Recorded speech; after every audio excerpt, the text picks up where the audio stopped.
en Dios confío, todos los demás me traen datos. Muchas personas creen que solo cuando tienen 1.000 millones listos para invertir es que se puede empezar por este camino y la realidad es que pues todos en la medida de nuestras capacidades y la disponibilidad de dinero que tengamos deberíamos comenzar porque pues así es que realmente se puede empezar a construir un patrimonio. ¿Cómo lidia David Sousa con la frustración? Un principio cultural que hoy en día es el número 1 de la empresa. Tenemos 11 principios, ese es el número 1 y es vamos a crear algo que nos haga sentir orgullosos. Cuando toca tomar una decisión, probablemente tengamos diferencias de concepto. De pronto él piensa algo, yo pienso algo distinto y al final la pregunta es, bueno, ¿qué decisión tomamos ahí? Entonces un poco estas son como, entre comillas, nuestras reglas que dejamos por escrito desde el inicio de cosas de base que nos sirven para tomar esas decisiones. ¿Quién llamó a quién a decirle, tengo una idea, vamos a emprender? Charlie venía a trabajar en Uber y en Didi antes, se retiró de Didi para emprender y digamos que la lógica era, conectamos muy bien en que los dos queríamos construir algo que ayudara a las personas, sobre todo como esa clase media de América Latina que es pues tan grande, ahí estamos una buena parte de la población en Latinoamérica. Hola y bienvenidos a un nuevo episodio de Luces para Emprender. Yo soy Angélica María Gómez, editora de Economía de Minuto 60 y hoy nos acompaña un súper invitado. Él es David Sousa, uno de los cofundadores de Mejor CDT. Bienvenido, David. Gracias, Angélica, por invitarme. Un gusto estar acá. Bueno, y qué mejor que tú mismo para contarnos qué es Mejor CDT. Bueno, Mejor CDT nació hace ya 4 años. Es una plataforma que le ayuda a las personas a encontrar las mejores opciones de ahorro e inversión en CDTs, comparando las ofertas de los distintos bancos que existen en el país para que, dependiendo de cuál es el monto que quieres invertir y a qué tiempo quieres hacerlo, puedas encontrar cuál puede ser la mejor opción para ti. Y no solo eso, te ayudamos a que también puedas hacer la inversión sin salir de casa, de tal manera que para la persona sea muy cómoda, sea un proceso muy ágil y además muy seguro porque estás invirtiendo en entidades financieras vigiladas por la superintendencia y amparadas por el seguro de depósitos de Fogafín. Ustedes tienen varias ventajas, varios productos. Uno es el CDT flexible, que permite que si alguien tiene una emergencia pueda de todos modos pedirles a ustedes el dinero antes de que se cumpla el plazo. Tienen el CDT, se me olvida el nombre, pero que uno puede ir ahorrando, irlo como metiendo a placitos y de todos modos pedirlo todo para la misma fecha. Y bueno, tienen alianzas con diferentes entidades financieras.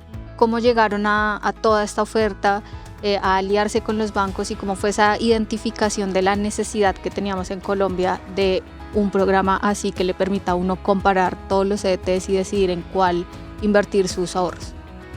Sí, pues mira, cuando arrancamos con mi socio Charlie en este mundo, una de las cosas en las que nos pusimos de acuerdo muy temprano en el proceso es un principio cultural que hoy en día es el número 1 de la empresa.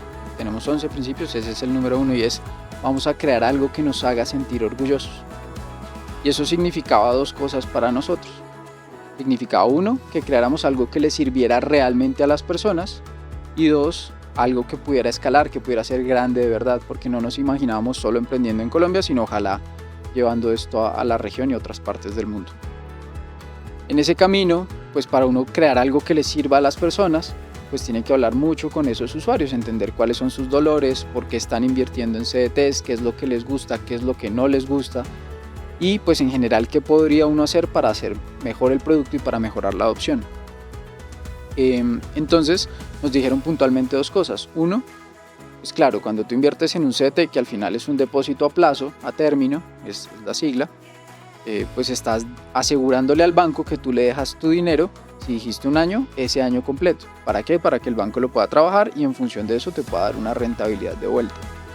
Ahí lo que entendimos fue, pues claro, para el usuario es un compromiso difícil y como uno muchas veces no sabe si puede llegar eventualmente a necesitar la plata, uno tiene sus 10 milloncitos ahorrados, uno dice listo, son para la cuota inicial de mi carro, el carro lo va a comprar de aquí a 1 año, perfecto. Pero yo no sé si de pronto desafortunadamente mi mamá se puede accidentar, si puedo tener tal vez algún contratiempo, si tal vez me quedo sin trabajo. Entonces en ese camino entendimos que una de las soluciones para esto pues era ayudarle a las personas a tener flexibilidad. Y esa flexibilidad pues es justamente el nombre del producto, pues el CDT flexible le ayudamos para que en caso de emergencia pueda tener acceso a algo de liquidez. Entonces ese era el punto número 1. Y el 2, también hablando con esos usuarios nos dimos cuenta que aunque hay personas, el CDT promedio en Colombia como dato curioso tiene más o menos 60 millones de pesos, lo cual es bastante alto. Entonces hay varias personas que pueden dejar 60 millones a plazos promedio de un año, pero también hay muchos que de pronto nos quedan 500.000, 1.000.000 de pesos todos los meses para ahorrar. Entonces pues no queremos gastárnoslo, ahorrar es difícil, y pues las personas nos decían, oiga, yo puedo 500.000 todos los meses, de tal forma que al final de un año pues tengo 6 millones ahorrados, al final de 2 años 12 millones más lo que me voy ganando de rentabilidad. Y de ahí nació el CDT recargable, que era el que tú hablabas, justamente encaminado a que fuera fácil para las personas gestionar inversiones dejando algo todos los meses. Y para quienes no pueden ahorrar 500.000 pesos, sino 20.000, 50.000, ¿también hay opciones? Hoy en día tenemos CDTs desde 50.000 pesos, para que no sea, digamos, que un impedimento comenzar, y la realidad es que está bien comenzar por ahí, ¿no? Muchas personas creen que solo cuando tienen 1.000 millones listos para invertir es que se puede empezar por este camino, y la realidad es que pues todos, en la medida de nuestras capacidades y la disponibilidad de dinero que tengamos, deberíamos comenzar, porque pues así es que realmente se puede empezar a construir un patrimonio. Uh-huh. Vámonos a esto de los 11 principios culturales que tienen. ¿De dónde nace esa idea? Y nos pudieras contar un poco más de la concepción y cuáles son esos 11 principios culturales. Sí, pues parte de la base de que uno emprendiendo, al final Charlie y yo arrancamos en este proyecto, los dos somos ingenieros de base, él industrial, yo de sistemas, compartimos en muchos sentidos pues una escuela, porque además nos graduamos de la misma universidad, pero pues también somos muy diferentes en muchos aspectos. Hay varios puntos de la empresa donde cuando toca tomar una decisión probablemente tengamos diferencias de concepto. De pronto él piensa algo, yo pienso algo distinto, y al final la pregunta es, bueno, ¿qué decisión tomamos ahí? Entonces un poco estas son como, entre comillas, nuestras reglas que dejamos por escrito desde el inicio, de cosas de base que nos sirven para tomar esas decisiones. Entonces te pongo un ejemplo, hay uno que tenemos que se llama nadie pelea con los datos, ¿sí? Y de hecho yo tengo una frase asociada a ese, y es, en Dios confío, todos los demás me traen datos, ¿sí? Entonces cuando tenemos que tomar una decisión como compañía, pues como está ese principio escrito, ya no solo Charlie, no solo yo, sino de ahí para abajo todo el equipo pues sabe que si tenemos que tomar una decisión deben tratar de conseguir datos, ¿no? Entonces ya no es un tema de, mire, en el sitio web a mí me gusta que el botón sea de color rojo, no. Una persona del equipo que trae una propuesta de ese estilo nos dice, mire, yo encontré estos papers de Harvard que explican que las personas cuando ven un color rojo se asustan, entonces yo considero que mejor lo ponemos azul. Con el azul le transmitimos más confianza, y lo han hecho un estudio en 1.000 personas, de las cuales 600 les gusta más el azul. Claro, ya no es un tema de criterio, es que a mí me gusta, es que me parece más bonito, es que yo prefiero el rojo porque soy de Santa Fe, sino que ya tiene un tema de datos de respaldo, y eso aplica para todo. Y ese es un ejemplo de un principio que usamos y de por qué creemos que son necesarios. Uh-huh. Me preocupa que seas de Santa Fe, pero... No. Puse el ejemplo, pero de hecho soy de Millonarios. Muy bien, excelente. ¿Quién llamó a quién a decirle, tengo una idea, vamos a emprender? Charlie venía a trabajar en Uber y en Didi antes, se retiró de Didi para emprender, y digamos que la lógica era, conectamos muy bien en que los dos queríamos construir algo que ayudara a las personas, sobre todo como esa clase media de América Latina que es pues tan grande, ahí estamos una buena parte de la población en Latinoamérica. Y digamos que identificamos 4 problemas de base que tenían ese potencial: temas de salud, temas de agroalimentación, temas de educación, y había un cuarto componente que era el financiero. Y nos pareció muy interesante porque, pues aun cuando ninguno de los dos veníamos del mundo financiero, yo vengo a trabajar haciendo software en tecnología, en consultoría, ciberseguridad, pues realmente creemos que el dinero, si bien no es el fin, pues es un medio muy importante para lograr los objetivos que uno se proponga. Y él me dice, mire, encontré esta información muy interesante de los CDTs. La ventaja que tú tienes es que como son ofrecidos por entidades vigiladas por la superfinanciera, pues los bancos tienen que reportar mucha información. Casi que en un banco se compra un lápiz y eso va en un reporte de la SUP. Uh-huh. Entonces tú puedes ver qué bancos tienen mayor porcentaje del mercado, cuántos son los saldos promedio, cuántos clientes tiene cada uno, si son persona natural o persona jurídica. Entonces, como encuentras tanta información, pues es fácil hasta cierto punto validar la idea, porque tú te das cuenta, por ejemplo, que hoy en día el 70-80% del dinero de los colombianos está en 5 entidades, las más grandes de Colombia. Y eso por definición crea una asimetría de mercado, y siempre que hay asimetrías donde tiende a haber alguna concentración muy fuerte, pues quiere decir que el consumidor es el que hasta cierto punto está perdiendo. Claro, a uno y mira, los bancos más grandes en ese momento ofrecían la mitad de la tasa de bancos tal vez más pequeños, menos conocidos, con menos oficinas. Entonces de ahí nació. Es un poco ayudar a equilibrar la cancha en términos de competencia y de beneficios para los colombianos. Bueno, eso responde a la pregunta de por qué meterse en el mundo financiero, pero por qué en Colombia y además en un tema tan complejo que es la inclusión financiera. Y realmente, lo primero, yo quiero mucho a Colombia, he tenido la oportunidad de viajar mucho y conocer muchos pueblos, y en general creo que tenemos un potencial enorme como país. Es difícil crear empresa porque casi que desde el día uno por trámites tú empiezas debiendo ya impuestos con solo crear la empresa, o sea, no es un camino sencillo, pero creemos que hay mucho potencial, ¿no? Somos 50 millones de personas, compartimos características con otros países de Latinoamérica, entonces para nosotros, siendo colombianos, era un punto de arranque natural. El tema de la inclusión financiera a mí me parece muy interesante porque muchas veces se habla de inclusión financiera desde el crédito, desde el acceso a crédito, ¿no? Pero no tanto se toca el componente de ahorro e inversión. Y si tú miras por estadísticas, por ejemplo, en Colombia solo más o menos 3 de cada 100 colombianos que tienen acceso al sistema financiero tienen un CDT. Ese número en países o en mercados más desarrollados, como puede ser Europa o como puede ser Estados Unidos, está más cercano a 11 o 14 de cada 100. Incluso cuando ellos tienen acceso mucho más fuerte a la bolsa, a otro tipo de mercados, a inversión en bienes raíces más sofisticadas, pues el CDT es todavía más predominante allá porque es un producto, es tan básico que es casi que parte de la canasta básica familiar de inversiones, ¿no? Entonces también vimos un potencial muy grande de decir, ok, pues todavía hay mucho espacio de crecer, inclusive ni siquiera tiene uno que entrar a competir por el mercado de los otros, sino realmente a sensibilizar a muchas más personas que logren ahorrar e invertir. Entonces yo creo que va por ahí. Nos queda poco tiempo, David, pero tengo 2 preguntas. La primera es, ¿cómo es innovar, emprender con un producto viejo, finalmente conocido en el mercado, que es el CDT? Es interesante porque es tan sencillo que tampoco hay mucho para inventar alrededor de él, ¿no? Pero lo que sí se puede es mejorar mucho la experiencia sobre el producto en sí, hacer que sea más fácil abrirlo, que no tengas que ir a oficinas, que no tengas que irte oficina por oficina de cada uno de los bancos para que te digan cuánto te ofrecen por tu dinero, que además muchas veces uno abre el producto y es sencillo, pero luego se vuelve una pesadilla renovarlo o cancelarlo cuando llega el momento de su vencimiento. O sea, hay mucho espacio para que la experiencia del usuario sea todavía mejor, para atarlo a otros productos y hacer que sea un complemento bien interesante en el portafolio de lo que las personas necesitan, ¿no? Y hacia allá es a donde estamos avanzando como compañía. Ya hemos ayudado a más de 500,000 personas con alguno de nuestros productos o servicios.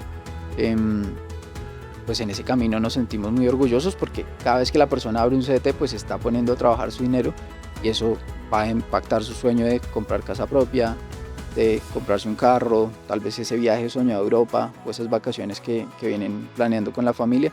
Entonces al final es algo, como te decía al principio, que nos hace sentir orgullosos. Muy bien, bueno, ustedes tienen relación con muchos otros emprendedores, me imagino que tendrán además a sus ídolos o ejemplos en este mundo del emprendimiento. ¿Cuál es una máxima o una frase de algún otro emprendedor que sea importante para ti como ejemplo? Buena pregunta. Mira que hace poco tuve la oportunidad de conocer a un chico que se llama Alexander Wang. Él fundó una compañía que se llama Scale AI. Ellos le ofrecen algunos servicios de data y enriquecimiento de datos para modelos de inteligencia artificial.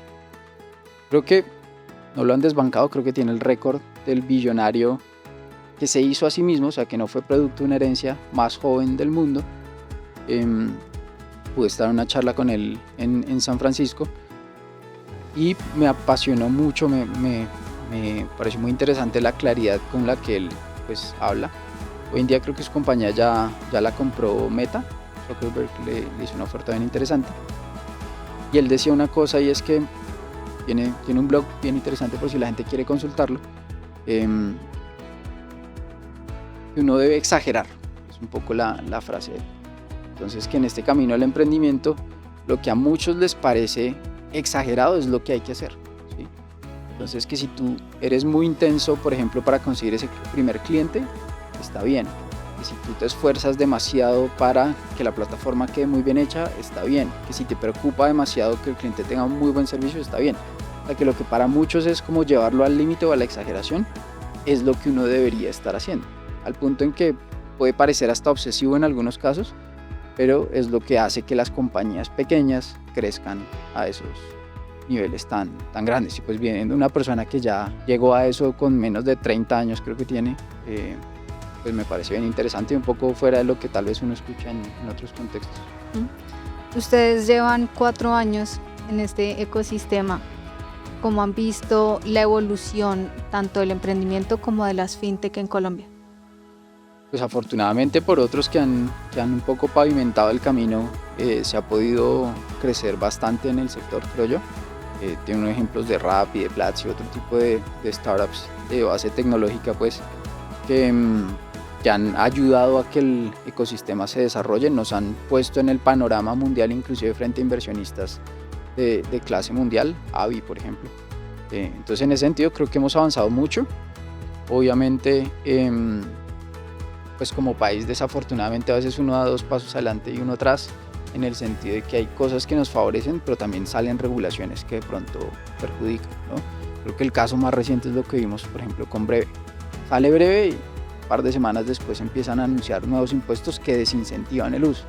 Entonces, pues todo eso hace que de cierta forma, si bien hemos logrado muchas cosas, pues también aún hay un buen camino por recorrer y pues creo que eso va articulando pues todos los sectores.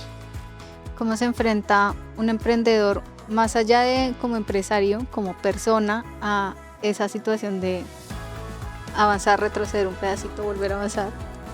No, claro, yo creo que siempre es como hasta cierto punto una frustración que hay que saber manejar, que no es fácil que tú por un lado celebras una victoria, algo que lograste, por el otro lado te anuncian algo que sabes que te la pone mucho más difícil o en algunos casos llega hasta matar empresas, ¿no? Entonces, pues yo creo que ahí es un tema de cada quien lo maneja de formas diferentes. He visto gente que hace desde meditación, otros que se refugian en otro tipo de cosas, pero yo creo que es parte natural de en lo que nos metimos y pues es parte del reto. ¿Cómo lidia David Sousa con la frustración? Uno, pues creo que siempre es bueno tener un equipo en el que uno confíe y con el que uno pueda charlar estas cosas. Tener un socio también ayuda un montón. En mi familia, mi escuela también fue emprender, entonces afortunadamente también puedo charlar con ellos de esto y lo entienden, lo han vivido. Mi papá ya 30 años haciendo empresa, entonces un poco me da una palma de la espalda y me dice fresco que eso pasa. Pero también, entonces la red de apoyo es importante y también pues tener otro tipo de hobbies o cosas que lo ayuden a uno a veces a desconectarse y volver a retomar algo de energía y seguir. ¿Cómo se ve el futuro? Yo creo que se ve bien interesante, hay buenos retos hacia adelante y pues ojalá con mejor sete expandiéndose a otros mercados de la región. Bueno, David, pues muchísimas gracias por acompañarnos acá en Luces para Emprender. Gracias a ti, un gusto. Bueno, y a toda nuestra audiencia, un gusto y muchas gracias por acompañarnos en este nuevo episodio. Próximamente estaremos con nuevos emprendedores. Angélica María Gómez, Minuto 60, un infinito de información.